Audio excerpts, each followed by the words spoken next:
स्वागत है आप सभी का उदय 2.0 में। आप जुड़े हैं मेरे साथ, आपके प्यारे अकाउंटेंसी के मेंटोर के साथ। आज है हमारा डे 35। जी हाँ, 35वां दिन अकाउंटेंसी की हमारी ये यात्रा चालू हुए अब 35 दिन हो चुके हैं दोस्तों। 34 दिन तक में आपने बहुत कुछ सीख लिया, बहुत कुछ समझ लिया, यहां तक कि आपको एक ऐसे मुकाम पे लाके खड़ा कर दिया है हम लोगों ने जहां पे अब आप कह सकते हैं कि सर, बिजनेस ट्रांजैक्शंस अगर हमारे सामने है ना, तो हम जानते हैं कि इनकी रिकॉर्डिंग बुक्स ऑफ अकाउंट्स में कैसे करनी है। जी हाँ, बुक कीपिंग का जो इनिशियल इंट्रोडक्शन आप लोगों को करवाना था वो हम करवा चुके हैं। जर्नल से रिलेटेड सारी जानकारियां आपको दी जा चुकी हैं। अब आप बहुत बेहतरीन तरीके से जर्नल्स बना भी लेते हैं। इसके एग्जाम्पल्स मैंने देखे हैं जब स्टूडेंट्स ने हमें बताया कि सर देखिए, इस तरीके से जो क्वेश्चंस आप हमें देते हैं, whether it be the daily practice problems या वो क्वेश्चंस जो आप हमें क्लास में सॉल्व करवा रहे हैं, बहुत बेहतरीन ढंग से हम सॉल्व कर पा रहे हैं। Thank you so much. तो सबसे पहले इसी के लिए योर वेलकम, बहुत बहुत शुक्रिया आप सभी का कि आप उस पूरे जोश और जज्बे के साथ क्लासेस में जुड़े रहते हैं और घर पे उसको उतने ही डेडिकेशन से प्रैक्टिस भी कर रहे हैं जितने डेडिकेशन से मैं आप लोगों को प्रैक्टिस करने के लिए कहता हूं। So happy for that. सबसे पहले तो मुझे उसकी बहुत खुशी है और मैं ये खुशी आप सभी के साथ शेयर करना चाहता था, जाहिर करना चाहता था कि ये बहुत अच्छा काम हम लोग कर रहे हैं। चलिए अब आगे बढ़ चलते हैं। सबसे पहले जैसे परंपरा रही है हमारी, हम देते हैं सब्जेक्ट को ड्यू रिस्पेक्ट। और ड्यू रिस्पेक्ट देने के बाद अब सवाल आ रहा होगा मन में कि सर 34 डेज में आपने हमें इतना कुछ समझाया, अकाउंटेंसी के बेसिक्स के बारे में आपने हमें सब कुछ बता दिया है और आगे चलते चलते जैसा कि आप कह रहे हैं कि यात्रा करते करते करते हम जर्नल के मुकाम तक भी पहुंच गए, जर्नल भी हमने आखिर खत्म तो कर दिया। अब जर्नल खत्म तो हमने कर दी है, लेकिन जर्नल से ही एसोसिएटेड और रिलेटेड एक छोटा सा डिस्कशन और बच जाता है, जो कि आज के सेशन में आप लोगों के लिए मैं लेके आया हूं। तो सबसे पहला सवाल, क्या आप लोग तैयार हैं इस पूरे सेशन के लिए? Because like we always promise, आज का सेशन बहुत मजेदार, एक्साइटिंग, एक्सिलरेटिंग, एडवेंचरस होने वाला है। ठीक है, क्योंकि आज के सेशन में हम सिर्फ अकाउंटेंसी से रिलेटेड ही बात नहीं करेंगे, हम उससे थोड़ा सा हम दायरा बढ़ाएंगे। अब हमारे डिस्कशंस का, आपकी सोच का दायरा बढ़ाने का टाइम आ गया भाई। अब आपको थोड़ा आगे, थोड़ा आउटसाइड द कन्वेंशनल बॉक्स आपको सोचना होगा, थिंकिंग आउटसाइड द बॉक्स। अब आज से हम वो चीज चालू करते हैं। तो यात्रा करते करते अभी तक आपको छोटे मोटे टॉपिक्स या शहर मैं बोल सकता हूं घुमाए थे।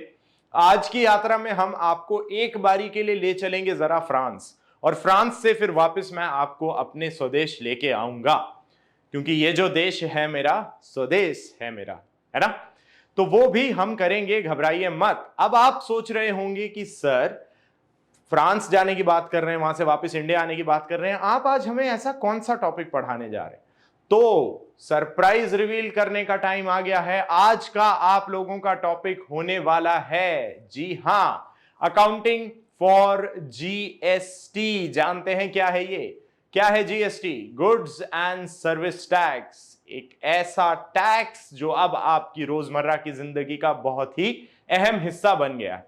आज आप लोगों के लिए मैं लेके आया हूं ओवरव्यू ऑफ जीएसटी, जहां पे हम एक बारी ये देखेंगे कि आखिर ये बला है क्या। क्या ये असल में बला है, या ये कहीं एक ब्लेसिंग इन डिस्गाइज की तरह हमारे लिए कुछ एक इंपॉर्टेंट चीज या महत्वपूर्ण चीज या फायदेमंद चीज होने वाली है? इसका पता लगाएंगे आज के अपने सेशन में। तो सबसे पहले, क्या आप लोग तैयार हैं आज के इस मजेदार सेशन का हिस्सा बनने के लिए? अगर हां, तो बिल्कुल करना वही है, आपको कुर्सी की पेटियां बांध लेनी है, क्योंकि जैसा मैंने कहा, यात्रा थोड़ी सी एक बार जाएगी फ्रांस, और फ्रांस से फटाफट से हमें रिटर्न यानी यू टर्न लेके आना होगा वापस अपने प्यारे भारत। तो पहले बात करते हैं जरा हम किस चीज की? जीएसटी। जी हां, गुड्स एंड सर्विसेज टैक्स। आज के दौर में आप कोई भी सामान खरीदते हैं, कहीं से भी खरीदें, उसमें आप नोटिस करते हैं, अगर आइटमाइज्ड बिल आपको मिलता है, आइटमाइज्ड बिल बोले तो जिस बिल में ये बकायदा लिखा हुआ हो कि आपने क्या प्रोडक्ट खरीदा है, कितने यूनिट्स खरीदे हैं, उस प्रोडक्ट का रेट क्या है, टोटल वैल्यू क्या आ रही है, एंड ऑफ कोर्स उस प्रोडक्ट पे जीएसटी कितना लगाया गया है। फॉर एग्जाम्पल अगर आप जाते हैं अपने आस पड़ोस के किसी ग्रोसरी स्टोर पे या डिपार्टमेंटल स्टोर पे, जैसे कि डी मार्ट हो गया, रिलायंस स्मार्ट हो गया, ऐसे कई सारे आपके डिपार्टमेंटल स्टोर्स आपके कॉलोनीज में खुले होंगे, लोकेलिटीज में खुले होंगे। ऐसे किसी स्टोर से अगर आप गुड्स परचेस करते हैं तो उन स्टोर्स के लिए यह मैंडेटरी है कि वो आपको एक पक्का बिल देंगे, प्रिंट किया हुआ एक बिल आपको दिया जाएगा, जहां आपकी पूरी शॉपिंग लिस्ट एक तरह से आपके सामने होगी। आप अपने घर से ऑफ कोर्स फोन में या कागज पे एक लिस्ट बना के चलते हैं, लेकिन डिपार्टमेंटल स्टोर्स का सबसे मजेदार जो सिनेरियो आप लोगों ने एक्सपीरियंस किया होगा वो यही होता है कि जब आप एक बार ट्रॉली लेके उसके जो आइल्स होते हैं, जो गलियारे टाइप उन्होंने बनाए होते हैं, उसमें चलना शुरू करते हैं, तो अमूमन कई बार ऐसा होता है जो जरूरत नहीं भी होती चीजें हम वो भी चीज खरीद लिया करते हैं। ये उनकी स्ट्रैटेजी है, उनका दिमाग है। एक और मजेदार फैक्ट बता सकता हूं आपको, डिपार्टमेंटल स्टोर्स आप देखेंगे लेकिन उन डिपार्टमेंटल स्टोर्स की किसी भी फ्लोर पे एक भी घड़ी नहीं लगी हुई दिखेगी आपको। क्या आप में से कोई बता सकता है इसका कारण क्या होता है? डिपार्टमेंटल स्टोर्स में कहीं भी घड़ी नहीं लगाई जाती है। अगर आप लोग इसका कारण जानते हैं तो फटाफट से वीडियो के कमेंट सेक्शन में जा से कमेंट करके बताइए कि आखिर इसका कारण है क्या। बहुत मजेदार कारण है, ढूंढिएगा इस कारण को, जाके पता कीजिएगा और जरूर जाके देखिएगा अपने आस पड़ोस के बड़े जो डिपार्टमेंटल स्टोर्स हैं, जैसे डी मार्ट हो गया, चेन डिपार्टमेंटल स्टोर्स जिन्हें कहा जाता है, डी मार्ट हो गए, रिलायंस स्मार्ट हो गए, तो वहां की फ्लोर्स पे जाके जरूर एक बार तहकीकात करके देखिएगा, आपको घड़ी नहीं मिलेगी। कारण जानते हैं तो बताइए मुझे कमेंट सेक्शन में। चलिए साथ में बात करते हैं, अभी हम जो बोल रहे हैं वो क्या समझा रहे हैं कि वहां से मिलता है आपको प्रिंट किया हुआ एक आइटमाइज्ड बिल, यानी आपने क्या क्या खरीदारी करी है, टोटल बिल आपको पता है कि भाई इतना खर्चा हुआ, आप क्रेडिट कार्ड से, डेबिट कार्ड से, यूपीआई से, कैश से, जैसे भी पेमेंट कर रहे हैं। लेकिन उस बिल को अगर कभी गौर से देखा है, अगर नहीं कोई बात नहीं, अब गौर से देख लिया कीजिएगा, जब भी महीने का राशन लेके आए आइटमाइज्ड बिल को एक बार गौर से देखिएगा। उस आइटमाइज्ड बिल का मतलब यही है कि जो कुछ आपने खरीदा है वो बिल्कुल सीक्वेंशियली सीरियल नंबर वाइज उन्होंने लिखा होता है। शुरुआत होती है उन गुड्स के साथ जिन पे जीएसटी है 0%, यानी जिसपे गुड्स एंड सर्विसेज टैक्स की रेट है 0%। वो गुड्स ऊपर ऊपर दिए होंगे, उसके बाद जैसे जैसे जीएसटी रेट बढ़ती हुई आपको दिखेगी, आपको ऐसे ऐसे गुड्स दिखेंगे कि किस किस पे कितना कितना जीएसटी लग रहा है। बहुत इंपॉर्टेंट एस्पेक्ट है अब से जीएसटी आपकी जिंदगी का। तो जैसा मैंने बात कही थी, अभी पहले बात करते हैं थोड़ी सी फ्रांस की। तो चलते हैं फटाफट, यात्रा ले चलते हैं हमारी फ्रांस की तरफ। तो फ्रांस में सबसे पहले जीएसटी इंप्लीमेंट करा गया था। The French government was the first government which came up with the plan to implement a tax based on the output या सेल, कि भाई कितना बेचा जा रहा है उस पे टैक्स लगाते हैं। GST is technically a progressive tax system. अभी तक टैक्स सिस्टम जो हमारे यहां चलता आ रहा था वो थोड़ा सा रिग्रेसिव टैक्स सिस्टम था, यानी बर्डन बहुत ज्यादा डाल दिया करता था फाइनल यूजर्स पे। जो इनडायरेक्ट टैक्सेस हमारे देश में, भारत देश में अभी तक लगाए जा रहे थे, वो जो फाइनल कंज्यूमर होता है, जैसे कि आप, मैं, आम जनता पे कर्ज, इसका बोझ, कर का जो बोझ है, टैक्स का जो बोझ था वो बहुत ज्यादा डाल दिया जाता था। उस बोझ से ही निजात दिलाने की एक छोटी सी कोशिश की गई जिसका नाम रखा गया GST, goods and services tax. तो बात चालू होती है, दोबारा हम जरा घूम कर आते हैं अपने ही देश। बात शुरू होती है 1999। 1999 में सबसे पहले इसके बारे में डिस्कशंस करे गए थे कि क्यों ना कुछ ऐसा टैक्स सिस्टम लाया जाए जो थोड़ा प्रोग्रेसिव भी हो और जो कुछ ऐसा काम कर सके कि फाइनल कंज्यूमर्स पे जो ये टैक्स का बर्डन है वो कम से कम इंप्लीमेंट हो। देखिए, टैक्सेस आप जानते हैं, देश में दो तरह के टैक्सेस होते हैं। हमारे देश में दो तरह के टैक्सेस हैं, एक डायरेक्ट टैक्स है, एक इनडायरेक्ट टैक्स है। डायरेक्ट टैक्स का मतलब क्या होता है? डायरेक्ट टैक्स का मतलब यह होता है कि जो व्यक्ति आय कमा रहा है उसी व्यक्ति पे कर लगाया जा रहा है, जिसका सबसे बेस्ट एग्जांपल है योर इनकम टैक्स, आपका आयकर, जिसका नाम ही यही है, आय तो कर लगेगा। मतलब अगर आपकी इनकम है तो आप पे टैक्स लगेगा। This is the direct tax system. दूसरा सिस्टम होता है इनडायरेक्ट टैक्स, जिसका मतलब क्या हुआ, भाई कमाए कोई और लेकिन कर चुकाने वाला कोई और है। यहां पे क्या होता है, जो सेलर्स होते हैं वो जब सेल कर रहे होते हैं, प्रॉफिट कमा रहे होते हैं, वो उसमें टैक्स ऐड करके आपको गुड्स बेचते हैं, जिसे आप कहते हैं एमआरपी। आपने प्रोडक्ट्स के पीछे जहां रेट लिखी होती है वहां देखा है MRP inclusive of all taxes, ऐसा लिखा हुआ आप देखते हैं।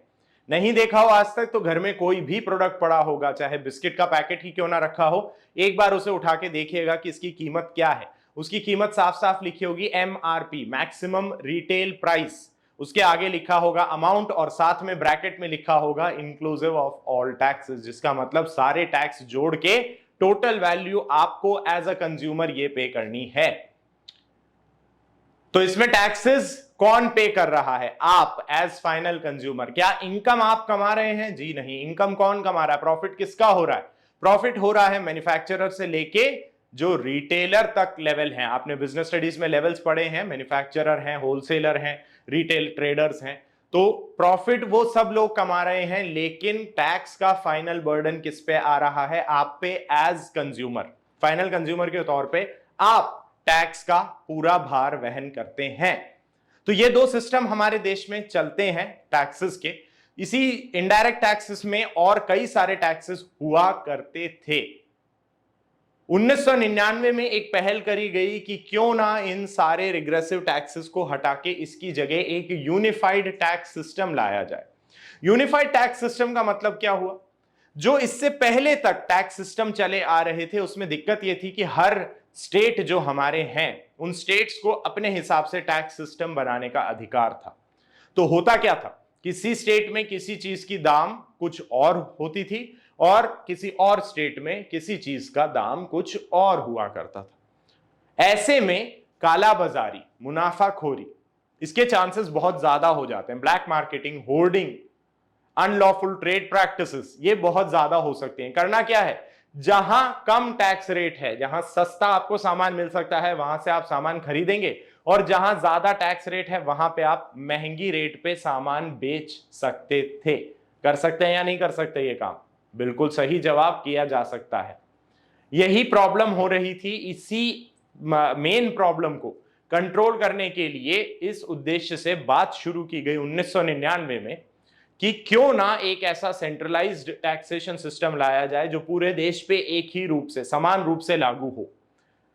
अब बात ऐसी है कि जब किसी चीज को पूरे देश पे लागू करने की बात आती है तो देश के अलग अलग तबकों से, अलग अलग धड़ों से, अलग अलग कोनों से एक स्वर आएगा जो विरोध का स्वर भी होगा, जो अपोज भी करेगा इस चीज को कि नहीं साहब ये हम अभी एक्सेप्ट नहीं कर रहे। हुआ भी वही। 1999 में पहल करने की जो कोशिश की गई थी वो उतनी सफल नहीं हो पाई। तकरीबन 18 साल आगे की बात करते हैं हम, एक टाइम जंप लगाते हैं, सीधे टाइम लीप करते हैं 18 साल आगे। बात कर रहे हैं हम 1 जुलाई 2017। 1 जुलाई 2017 का वो ऐतिहासिक दिन जिस दिन पूरे देश में वन नेशन वन टैक्स की तर्ज पे इंप्लीमेंट किया गया आपका गुड्स एंड सर्विस टैक्स। तत्कालीन प्रधानमंत्री श्री नरेंद्र मोदी और तत्कालीन राष्ट्रपति श्री प्रणब मुखर्जी ने एक साथ इस टैक्स सिस्टम को इंप्लीमेंट करा था पूरे देश में। इसकी खासियत यह भी थी कि अनलाइक द टैक्स सिस्टम जो अभी तक चलते थे, जिसमें हमने जम्मू एंड कश्मीर जो हमारा एक स्पेशल रीजन है उसको कुछ अलग से छूट दी हुई थी सर्विस टैक्स की, अब हमने वो छूट भी हटा दी। हमने कहा कि क्योंकि हम एक भारत की बात कर रहे हैं, एक टैक्स की बात कर रहे हैं, तो कश्मीर से लेके कन्याकुमारी तक टैक्सेशन सिस्टम सेम रहेगा। So GST was implemented over and across the entire Union of India। कब किया गया? 1 जुलाई 2017। तो जनरल अवेयरनेस के हिसाब से भी ये डेट हमारे लिए बहुत महत्वपूर्ण है। 1 जुलाई 2017 से GST अपने करंट फॉर्म में एप्लीकेबल हो गया था ऑल ओवर इंडिया। अब जैसे ही GST आया तो देश में दौड़ी एक खुशी की लहर, और बिल्कुल कुछ ऐसा ही फील हुआ सारे देश की जनता को कि भाई साहब अब कुछ ऐसा हुआ है कि पूरे देश में चीजें समान रेट पे मिलेंगी, क्योंकि पूरे देश में टैक्स रेट सेम ही चल रहा है। हाँ, इसमें कुछ प्रोडक्ट्स जरूर हमने अलग अलग रखे हैं, कुछ प्रोडक्ट्स ऐसे हैं जिन पे एक केंद्र सरकार का एकाधिकार होता है, जैसे कि पेट्रोलियम प्रोडक्ट्स। तो पेट्रोलियम का जो मैन्युफैक्चर है that is under central government, उसका कंट्रोल सेंट्रल गवर्नमेंट के अंडर होता है। जो आपके डिफेंस के प्रोडक्ट्स हैं उनका भी मैन्युफैक्चरिंग कंट्रोल सेंट्रल गवर्नमेंट के पास है। तो इन प्रोडक्ट्स पे जो टैक्स रेट लगेगा और जो भी टैक्सेस लगेंगे वो सारा अधिकार है सेंट्रल गवर्नमेंट का। इसी तरह कुछ प्रोडक्ट्स हैं जो स्टेट गवर्नमेंट के एकाधिकार में आते हैं, उन पे टैक्स रेट्स लगाने का और कौन कौन से टैक्सेस लग सकते हैं ये स्टेट गवर्नमेंट्स डिसाइड करती हैं। इसके अलावा जो भी प्रोडक्ट्स हैं उन सब पे वन नेशन वन टैक्स की तर्ज पे इंप्लीमेंट हुआ हमारा गुड्स एंड सर्विसेज टैक्स।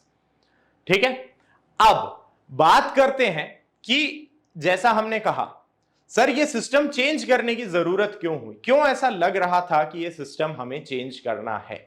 इसका एक मात्र आंसर अगर मैं आपको देना चाहूं कि 2 शब्दों का आंसर है ये, कि सबसे इंपॉर्टेंट रीजन क्या था, why did we switch from the old system to the new system of taxation of indirect taxes, is cascading effect. हम बात कर रहे हैं किस चीज की, ये वर्ड ध्यान रखिएगा, कैस्केडिंग इफेक्ट। जिन किन्हीं ने भी ज्योग्राफी पढ़ी है 10वीं तक, उन्होंने एक चीज पढ़ी होगी, एक स्टेप खेती बोला जाता है ना, कि एग्रीकल्चर का एक फॉर्म होता है जिसमें आप ऐसे सीढ़ीदार खेती करते चलते हैं, स्टेप खेती बोलते हैं, या कैस्केडिंग एग्रीकल्चर भी बोला जा सकता है उसको। ये कुछ कुछ उसी से डिराइव किया हुआ इंपैक्ट है। कैस्केडिंग इफेक्ट का मतलब क्या होता है, कैस्केडिंग इफेक्ट का मतलब होता है जैसे झरना गिरता है चट्टानों से, पहाड़ से ऊपर से ऐसे बारी बारी से करके नीचे गिरता है, तो उसी तरह टैक्सेशन सिस्टम में कैस्केडिंग इफेक्ट का मतलब यह होता है कि हर अगली लेवल ऑफ मैन्युफैक्चर पे आप टैक्स इंप्लीमेंट कर रहे थे। इसका सबसे बेहतरीन एग्जाम्पल दिया जा सकता है क्या, इसका सबसे बेहतरीन एग्जाम्पल दिया जा सकता है वैट, वैल्यू एडेड टैक्स। आप सब इस नाम से अवगत होंगे, वैल्यू एडेड टैक्स, जिसका मतलब क्या था कि एक प्रोडक्ट को मैन्युफैक्चर करने के लिए वो जितनी स्टेजेस से होके गुजर रहा है, अगर उन स्टेजेस में वैल्यू एडिशन किया जा रहा है, यानी जो भी उस स्टेज में प्रोसेसिंग कर रहे हैं अगर अपनी तरफ से कुछ भी उस प्रोडक्ट में नया ऐड कर रहे हैं, तो उस केस में उन्हें टैक्स देना होगा। जैसे कि आप मेरे पीछे ये ग्राफ देख सकते हैं, ये फ्लोचार्ट देख सकते हैं, ये क्या बता रहा है, सबसे पहले आपने खरीदा रॉ मटेरियल फॉर मैन्युफैक्चरिंग। अगर आप एक मैन्युफैक्चरर हैं तो आप मार्केट से रॉ मटेरियल खरीद के आएंगे अपने गुड्स को बनाने के लिए।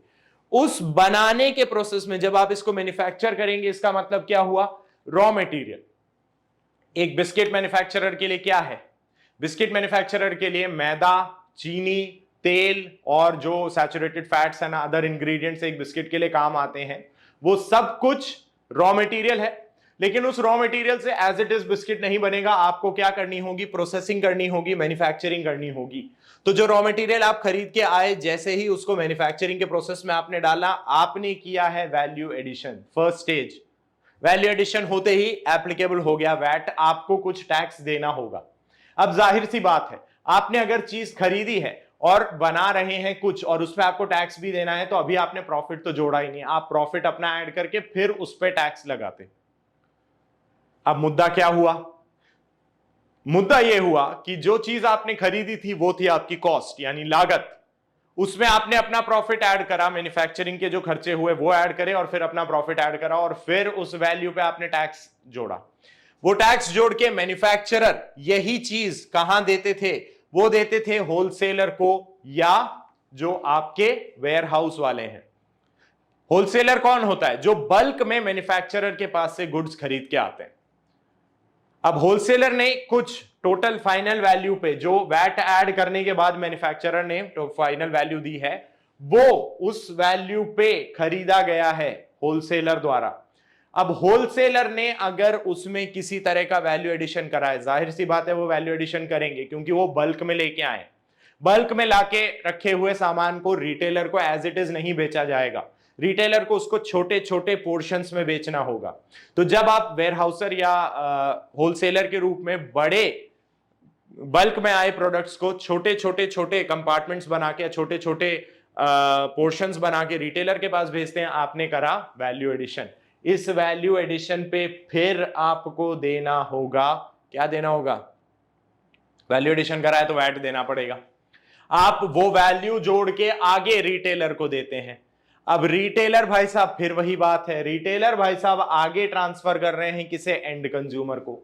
वो एंड कंज्यूमर को जब ट्रांसफर करेंगे तब भी क्या होगा, वो एंड कंज्यूमर के हिसाब से भी उसको छोटे पोर्शंस में बांटेंगे। अगेन हो गया क्या, वैल्यू एडिशन, उस पे फिर लगेगा वैट। सारा टैक्स जुड़ के आ रहा है किसके पास, सेल टू एंड कंज्यूमर। तो हमारे पास कितने वैट लगे, देखिए सबसे पहले जो रॉ मटेरियल खरीदा उस पे मैन्युफैक्चरर ने वैट दिया, ये 1। उसके बाद जो इसने वैट और एक्साइज ड्यूटी अपनी लगाई मैन्युफैक्चरर ने बनाने के लिए, वो हुआ 2। उसके बाद होलसेलर जब आगे रिटेलर को बेच रहा है, ये हुआ 3। और उसके आगे जब रिटेलर ने फाइनल कंज्यूमर को सेल करी तब हुआ 4। तो 4 स्टेजेस पे 4 बार टैक्स लग रहा है। यह है आपका cascading effect, tax on tax. यहां एक बार टैक्स लगा, उसके आगे जो वैल्यू है उसमें ये टैक्स इंक्लूडेड है, आपने उस वैल्यू पे भी टैक्स लगा दिया, यानी टैक्स पे टैक्स। फिर आपने तीसरा टैक्स यहां लगाया, इसमें ये दोनों टैक्स 1 और 2 ऑलरेडी इंक्लूडेड थे, आपने फिर तीसरा टैक्स लगा दिया, मतलब टैक्स पे टैक्स पे टैक्स। समझ रहे हो, टैक्स पे टैक्स, फिर टैक्स पे टैक्स पे टैक्स। कितनी बार बोलते जाएंगे कि टैक्स पे टैक्स पे टैक्स पे टैक्स पे टैक्स, ये होता जा रहा था बार बार।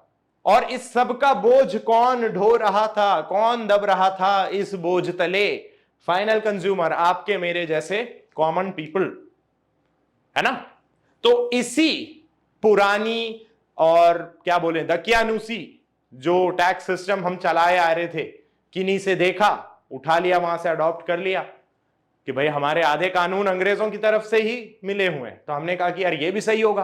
फिर जब देखा कि 200 साल की गुलामी के बाद भी अगर जनता आजाद होने के बावजूद ऐसी ही बोझ तले दब रही है, तो भैया फायदा क्या।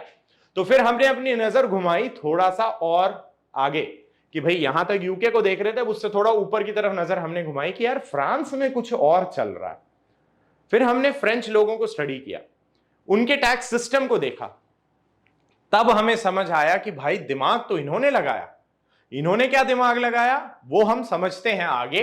पहले देखें कि इसका इंपैक्ट क्या पड़ता है। जैसे इसकी अगर टैक्स कैलकुलेशन मैं आपको बताऊं, अभी मैंने आपको स्टेज 1, स्टेज 2, स्टेज 3, स्टेज 4 के बेसिस पे आपको समझाया। अब जरा इसको प्रैक्टिकल देखते हैं।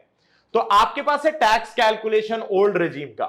आप मैन्युफैक्चरर हैं, यानी आपने सामान खरीदा भैया 1000 रुपए में, इसमें आप सारा टैक्स दे के आ चुके हो एक बार।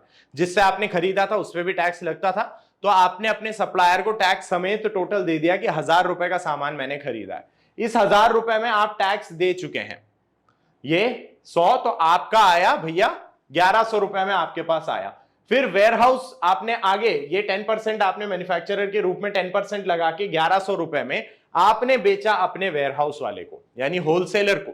होलसेलर ने इस 1100 में ऐड कर दिया 300 रुपया, तो टोटल कितना बैठा, 1100 प्लस 300 यानी 1400 रुपीज। तो 1400 रुपीज अब होलसेलर या वेयरहाउस वाले का कॉस्ट है, उसने उसका 10% टैक्स लगाया, कितना हो गया 140 रुपए।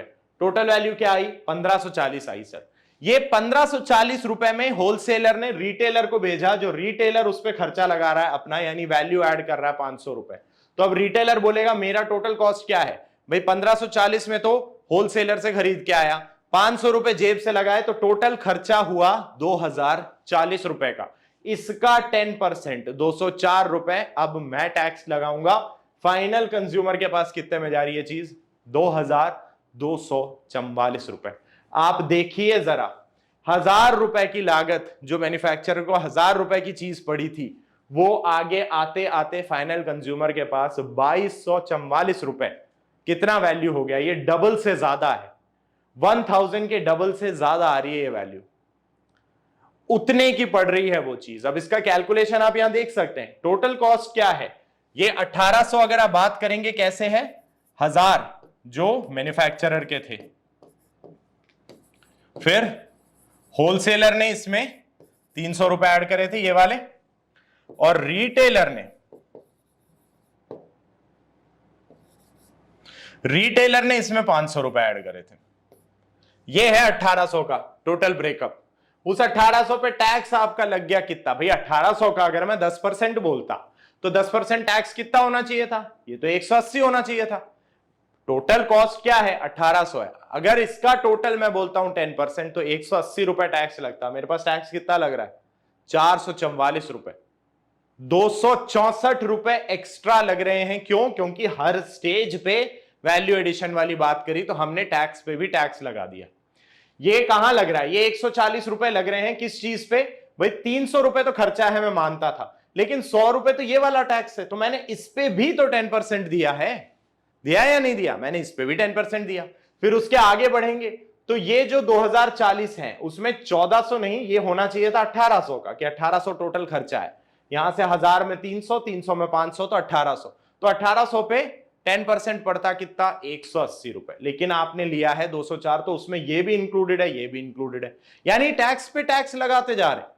यही है आपका कैस्केडिंग इफेक्ट। जब टैक्स के ऊपर टैक्स लगता जा रहा है और इसका सारा एंड यूजर को भार उठाना भी पड़ रहा है, तो फिर फायदा क्या हुआ? पब्लिक के लिए ये बेनिफिशियल कैसे हो सकता था? How could we say that this tax system was beneficial for the public? नहीं था। दिख रहा है आपको बोझ तले दबना। तो इस बोझ को कम करने की कोशिश के रूप में लाया गया आपका जीएसटी। अब ये है आपके इंडियन टैक्सेशन। तो इंडियन टैक्सेशन आपका होता क्या है? ये जीएसटी है। तो इंडियन टैक्सेशन सिस्टम जैसा हमने बात करी, you have direct taxes and you have indirect taxes. Direct tax में अब जो हमारे पास सिस्टम चल रहा है that is only the income tax act. पहले इसमें वेल्थ टैक्स भी हुआ करता था, वो अब अबॉलिश हो चुका है। There is only income tax. Abolish in the sense वो मर्ज कर दिया गया है अब इनकम टैक्स में। तो अब आपके पास सिर्फ इनकम टैक्स है। डायरेक्ट टैक्सेस की अगर हम बात करें, you only have the prevailing income tax. और इनकम टैक्स मैंने आपको बताया, डायरेक्ट टैक्स का मतलब क्या? अगर कमाई आपकी तो टैक्स भी आपका। आप कमा रहे हो तो आप ही टैक्स दो। ये है direct tax system. Income tax यही बात कहता है, if you are earning the income you are the one liable to pay the tax. बात करते हैं हम अपने इनडायरेक्ट टैक्स सिस्टम की। इनडायरेक्ट टैक्सेस में अभी तक जो हमारे टैक्सेस चल रहे थे, चले आ रहे थे, वो ये टैक्सेस हैं कि सेंटर के लेवल पे there was service tax, excise duty थी, सीएसटी था, और आपका सेंट्रल सेल्स टैक्स बोलते हैं, सीएसटी बोलो तो, और आपका कस्टम भी चलता था। साथ में स्टेट की बात करें तो स्टेट गवर्नमेंट्स लेवी कर सकती थी वैट, एंट्री टैक्स, ऑक्ट्रॉय और लग्जरी टैक्स। ये सारे के सारे टैक्सेस, 4 सेंटर के टैक्सेस, 4 स्टेट के टैक्सेस मर्ज कर दिए गए into one centralised tax known as GST, one nation one tax. तो अब सेंटर अलग नहीं लगा रहा, स्टेट अलग नहीं लगा रहे, सब मिलके सिर्फ एक टैक्स लगाएंगे जिसका नाम है गुड्स एंड सर्विस टैक्स। ठीक है, चलिए अब ये सिस्टम हमने देख लिया। पुराने रेजिम के साथ प्रॉब्लम क्या थी वो भी हमने समझ लिया, क्यों नया लाया गया ये भी अपन ने समझ लिया। अब जो नया सिस्टम लाया गया है उसकी एक बार देखें कि सर चीजें हैं क्या उसमें। तो उसमें हम देखते हैं सबसे पहले तो कि उसकी जो टैक्स रेट्स अगर हम बात करें, ये बहुत ही सुविधाजनक तरीके से आपके सामने रख दी गई। अब से क्या कहा कि भैया देखिए मेजरली आपके पास 5 स्लैब्स दिखेंगे रेट के, कि जितने भी प्रोडक्ट्स हैं मार्केट में उन्हें हमने ब्रॉडली क्लासिफाई कर दिया इन 5 कैटेगरीज में। कहने को आपके पास 2 कैटेगरीज और हैं नीचे की, वैसे मोस्टली 5 कैटेगरीज में आपने कवर करा। बेसिकली कह सकते हैं कि टोटल 7 कैटेगरीज हैं। फर्स्ट कैटेगरी इज 0%, मतलब जिसपे जीएसटी 0 है, यानी टैक्स 0% रेट पे लगेगा। इसका है कैटेगरी है आपके आइटम्स हो गए जैसे फूड आइटम्स। अब फूड आइटम्स में आपके आते हैं काफी सेवरल आइटम्स जो करेंटली कंप्राइज करते हैं ऑलमोस्ट 50% ऑफ सीपीआई बास्केट। इस पे कोई इनपुट टैक्स क्रेडिट नहीं मिलता है।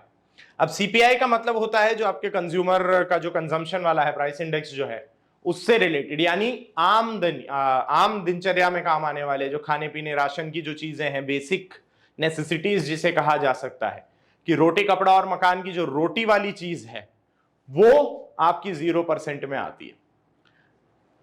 तो खुले में मिल रहा अनाज, माइंड यू, खुले में मिल रहा अनाज, पैक्ड नहीं। जहां पैकिंग और लेबलिंग होगी वहां फंस गए, वहां पे टैक्सेशन देना पड़ेगा, वहां पे जीएसटी की कुछ ना कुछ रेट एप्लीकेबल होगी। खुला जो आपको अन्न धान जिसे कहते हैं वो जो मिल रहे हैं वो आपके 0% वाले स्लैब रेट में आते हैं। हमारा सेकंड स्लैब रेट है 5%, जिसका जैसा कि वो बोल ही रहे हैं मास कंजम्पशन आइटम, जो आपके रेगुलर यूज में जो आते हैं consumption items, 90 to 95% of those items are under the 5% mark, कि उन पे 5% आपको जीएसटी देना होगा। इसके आगे आपकी रेट आती है 12 और 18%, जो स्टैंडर्ड रेट्स हैं। इसके लिए अभी आइटम्स टू बी क्लासिफाइड हैं depending on the current rate of tax, not yet decided announced. ये सब कुछ अभी 2017 के बेसिस पे आपको समझाया जा रहा है कि जब इंप्लीमेंट करा था तब क्या बातें चली थी। अभी इन सब में इन्होंने कैटेगरी कर दी है कि बता दिया कौन कौन से प्रोडक्ट कहां कहां आ रहे हैं। साथ में हम बात करेंगे 28%। अब 28% में आप देख सकते हैं व्हाइट गुड्स इंक्लूडिंग कार्स। इसका मतलब क्या है? व्हाइट गुड्स का मतलब है जो लग्जरी मानी जाती है ना, ये वहां पे व्हाइट गुड्स को उस तरीके से डिनोट कर रहे हैं। ये जो व्हाइट गुड्स की बात है, दीज आर लग्जूरियस आइटम्स, महंगी गाड़ियां। अब आप ऑडी, बीएमडब्ल्यू, मर्सिडीज टाइप सी गाड़ी खरीदना चाहते हैं, लैम्बोर्गिनी खरीदना चाहते हैं और फिर उस पर एक्सपेक्ट कर रहे हैं कि यार 0% या 5% पे रेट पे टैक्स दे दो, क्या जा रहा है?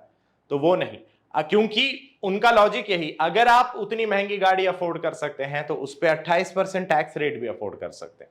And like the finance minister said, this rate can be extended to 30 to 31%। मतलब 28% तो अभी कह रहे हैं, 30-31 तक भी ले जा सकते हैं भैया, तो संभल के थोड़ा सा, ठीक है। उसके आगे आपकी है 28% प्लस सेस। इसमें आपके लग्जरी और डिमेरिट गुड्स आ गए, जिसका आपको एग्जांपल दिया हुआ है, एरेटेड बेवरेज है, लग्जरी कार्स हैं, पान मसाला, टोबैको, करंटली टैक्स्ड अराउंड 65%। इसीलिए जीएसटी के आने के बाद जो हार्मफुल टू हेल्थ प्रोडक्ट्स थे आपके, like tobacco, paan masala, your cigarettes, they suddenly increased, उनकी प्राइस एकदम से बढ़ गई क्योंकि उस पर बहुत हैवी रेट लगा है। इसके दो कारण है, बिकॉज ये जो टैक्सेशन है that is the primary source of income for our government. सीधी सीधी बात है, सरकार की जो रेवेन्यू आती है वो टैक्सेशन के थ्रू ही आती है मोस्टली। बाकी आपके अलग अलग तरीके होते हैं जो आप इकोनॉमिक्स में पढ़ भी चुके हैं, लेकिन primary source of governmental income is tax revenue. और टैक्स रेवेन्यू इसीलिए उन्होंने ऐसी चीजों पे इंप्लीमेंट करा कि भाई they are trying to dissuade you from using these products, कि ये हार्मफुल है आपकी सेहत के लिए। तो उसके लिए दो तरीके अपनाए। एक क्या करा उन्होंने, उस पर स्टैट्यूटरी वार्निंग चिपकानी शुरू कर दी ना, बड़ी भद्दी सी एक तस्वीर लगी आती है, अगर कभी पैकेट आपको कहीं सड़क पे भी पड़ा दिखे तो उस पर देखेंगे एक भद्दी सी तस्वीर लगी हुई होती है जहां बताया होता है कि भैया ये सेहत के लिए हानिकारक है, कैंसर बना सकता है बॉडी में, कैंसर का जनक हो सकता है आपकी बॉडी में। उसके लिए एक बहुत ही घटिया सी तस्वीर लगाते हैं वो, इसीलिए कि शायद तस्वीर देख के लोगों का मन बदल जाए। और नहीं तो उसकी रेट ऐसी कर दी बाय हायर टैक्स रेट्स, कि हायर टैक्स रेट लगा के किया कि यार अब तो कम से कम ये प्रोडक्ट्स यूज करना बंद करें, सेहत के लिए हानिकारक है, मत इस्तेमाल कीजिए। और इसके अलावा दो कैटेगरीज हैं हमारी जो हैं अनडिसाइडेड। अनडिसाइडेड कैटेगरीज में आती हैं, एक आपके precious metals like gold and other metals, platinum हो गया, उस तरह के मेटल्स के लिए है जिसपे अभी टैक्सेशन रेट प्रपोज करी जा रही है 2 to 4%। And you have services का सिंपल सी बात है, सर्विसेज इंप्लीमेंट हो चुका है, उस पे 12% और 18%, यही दो रेट्स हैं। यानी जो भी सर्विस प्रोवाइडर्स हैं उनके ऊपर जीएसटी एप्लीकेबल होगा, इधर इट विल बी 12% और इट विल बी सिंपली 18%। उसमें कोई और बाइफर्केशन नहीं कि 5 है या 28 है, 28 प्लस सेस है, ऐसा कुछ नहीं है। सीधी सीधी बात, या तो 12% या 18% पे टैक्सेबल होगा। ठीक है जी। अच्छा, अब हम बात करते हैं कि जो जीएसटी हमारे अभी चल रहा है कंट्री में, उसका क्या है, क्या मतलब what are the types of taxes under the GST regime. तो टाइप्स ऑफ टैक्सेस अगर हम बात करेंगे, there are 3 taxes under the GST regime. सबसे पहला टैक्स है हमारा सीजीएसटी। सीजीएसटी का मतलब क्या हुआ? सेंट्रल जीएसटी, यानी central goods and service tax. ठीक है, तो central goods and service tax कब लगता है भैया? Central goods and service tax लगता है जब आप with in the state boundary trade कर रहे हैं, गुड्स खरीद रहे हैं, बेच रहे हैं with in your own state boundary. आप महाराष्ट्र में ही रहते हैं, पुणे से नासिक या नागपुर से मुंबई या मुंबई टू पुणे, इस तरीके से अगर आप ट्रेड कर रहे हैं within the state boundary of Maharashtra, तो आप पे एप्लीकेबल होगा सीजीएसटी और उसका ट्विन ब्रदर या ट्विन सिस्टर मान लीजिए SGST, central goods and service tax, applicable on supplies within the state, tax collected will be shared to the centre, और साथ में एसजीएसटी जिसका मतलब है state GST, again applicable on supplies within the state.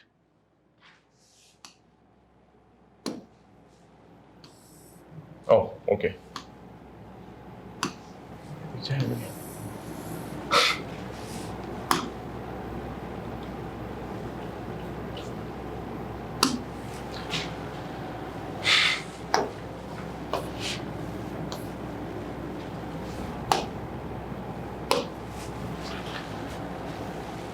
तो SGST और CGST ये तो एप्लीकेबल होंगे जब सप्लाई हो रही है विद इन द स्टेट।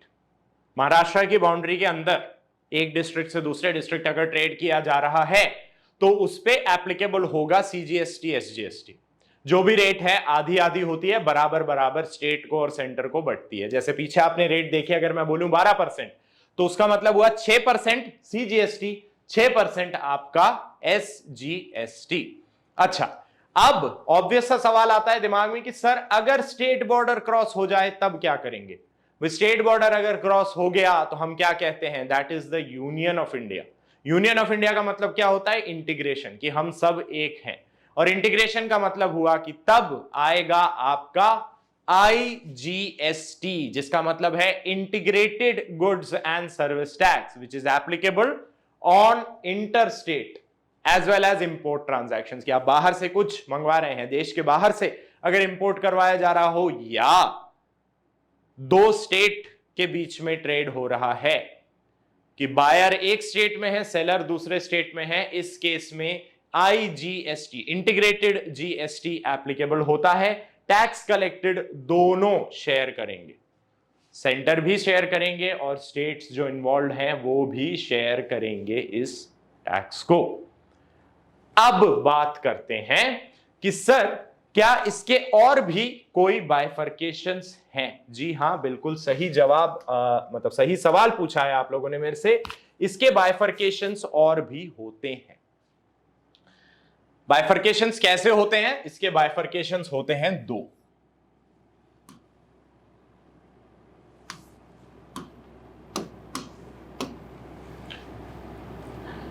बाइफर्केशंस होते हैं दो। One is input, the other is output. अब इनपुट का मतलब क्या हुआ? परचेज पे। और आउटपुट का मतलब क्या हुआ? सेल पे। परचेज बोल सकता हूं या receipt of service, receipt of service. Output का मतलब हुआ सेल या प्रोविजन ऑफ सर्विस। बीच में हम खींचना चाहेंगे एक लाइन ताकि डिफरेंशिएट हो सके कि सर ये इनपुट और आउटपुट की बात आप कर रहे हैं और ये हमें समझ आ गई है। इनपुट का मतलब क्या हुआ? यानी कि जब भी आप गुड्स, फिक्स्ड एसेट्स खरीद के आ रहे हैं या किसी से कोई सर्विस रिसीव कर रहे हैं तो आप पे जो टैक्स लगेगा बेसिकली उसे कहा जाएगा इनपुट जीएसटी। वहीं अगर आप सेल कर रहे हैं या किसी को सर्विस प्रोवाइड कर रहे हैं तो जो आप उनसे टैक्स वसूलने वाले हैं इसे कहा जाएगा आउटपुट जीएसटी। दोनों में ये जो हमने अभी पीछे देखे तीनों टैक्सेस एप्लीकेबल होंगे। मैं ये क्लियर करना चाहता हूं यहां पे, यहां भी सीजीएसटी, एसजीएसटी और आईजीएसटी होता है और यहां भी सीजीएसटी, एसजीएसटी या फिर आईजीएसटी होता है। कहने का मतलब अगर आप with in the state boundary goods purchase कर रहे हैं तो आपको देना होगा इनपुट सीजीएसटी और एसजीएसटी, या अगर आपने स्टेट बॉर्डर क्रॉस करके कुछ परचेज करा है तो आप पे एप्लीकेबल होगा इनपुट आईजीएसटी। परचेज पे, सेल कर रहे हो तो क्या हो जाएगा? सब कुछ आउटपुट मान लो। यानी कि अगर सेम स्टेट में सेल कर रहे हैं, आप रहते हैं राजस्थान में, राजस्थान में ही रहने वाले किसी बायर को सेल कर रहे हैं, तो आप पे एप्लीकेबल होगा आउटपुट सीजीएसटी और आउटपुट एसजीएसटी। वहीं अगर आप राजस्थान में रहते हुए महाराष्ट्र में रहने वाले किसी बायर को सेल कर रहे हैं, तो आप पे एप्लीकेबल होगा आउटपुट आईजीएसटी। ठीक है जी। तो जीएसटी का आज का जो हमारा सेशन है, जहां पे हमने इतिहास की भी थोड़ी बात करी, ज्योग्राफी की भी थोड़ी बात करी, थोड़ी सी पॉलिटी की भी बात करी, मैं अगर कहूं तो सोशल अवेयरनेस की बात करी कि जनता पे जो बोझ बढ़ रहा था उस बोझ को थोड़ा कम करने की जो कोशिश की गई सरकार द्वारा, सराहनीय एक प्रयास था ये। तो हमने इन सारे सब्जेक्ट्स की बात करी। अब देखा आपने कि अकाउंटेंसी का रिलेशन इन सारे डिसिप्लिन से कितना मजेदार तरीके से चलता है। कि हमने आज की क्लास में we talked about history 1999 2017, this is all something that happened in the past, history है। ज्योग्राफी हमने बात करी, फ्रांस की बात हम कर रहे हैं, देश की बात कर रहे हैं, देश के अलग अलग स्टेट्स की बात कर रहे हैं, और सोशल इश्यू, सोशल अवेयरनेस की बात भी कर ली। तो यही बात समझनी थी जीएसटी के बारे में। जीएसटी का एक सेशन और हम कंडक्ट करेंगे जहां पे इससे रिलेटेड जर्नल एंट्री, मतलब अब हमें देखना है कि भाई इसका अकाउंटिंग इंप्लीकेशन क्या है, कि क्या इसकी अकाउंटेंसी में इंपॉर्टेंस आती है, क्या इंपैक्ट आता है, वो हम कंडक्ट करेंगे। और उस सेशन को मैं लेके आऊंगा आपके लिए बहुत ही जल्दी। आज का ये सेशन जो था जीएसटी के इंट्रो से रिलेटेड बड़ा ही मजेदार रहा होगा आप लोगों के लिए। इसी उम्मीद के साथ मैं ले आया हूं आप लोगों के लिए हमारी परंपरा अनुसार एक बहुत ही प्यारा सा मोटिवेशन। तो मोटिवेशन क्या कहता है? That the best view comes after the climb. Mount Everest जिन्होंने फतेह किया है उनसे पूछ के देखिएगा कि वो नजारा कितना खूबसूरत है। उस ऊंचाई से धरती को देखना क्या बखूबी एहसास रहा होगा वो। लेकिन इसके पीछे का सार भी समझना दोस्तों। वो व्यू कब मिला? जब आपने इतना एफर्ट लगाया, जान जोखिम में डाल के आप उस मुकाम तक पहुंचे, उस समिट तक पहुंचे, उस शिखर तक पहुंचे, तब जो नजारा आपको देखने को मिला उसकी बात ही क्या थी। तो यही मैं कहना चाहूंगा कि अगर उस तरह का नजारा देखना चाहते हैं तो उस तरह की मेहनत करने की भी तैयारी कर लीजिए। ठीक है प्यारों, चलो इसी के साथ आज का सेशन रोकते हैं यहीं पे। मिलूंगा मैं आप लोगों से बहुत ही जल्द। बहुत बहुत शुक्रिया हमारी इस प्यारी सी फैमिली का हिस्सा बनने के लिए। प्रैक्टिस करते रहिएगा, रिवाइज करते रहिएगा। जीएसटी के बारे में और जानना चाहें तो जरूर सर्च भी करते रहिएगा, क्योंकि जितना आप खोजते हैं उतना ज्यादा आपको ज्ञान मिलता है। और ये सब कुछ करना कैसे है? एक प्यारी सी मुस्कान के साथ।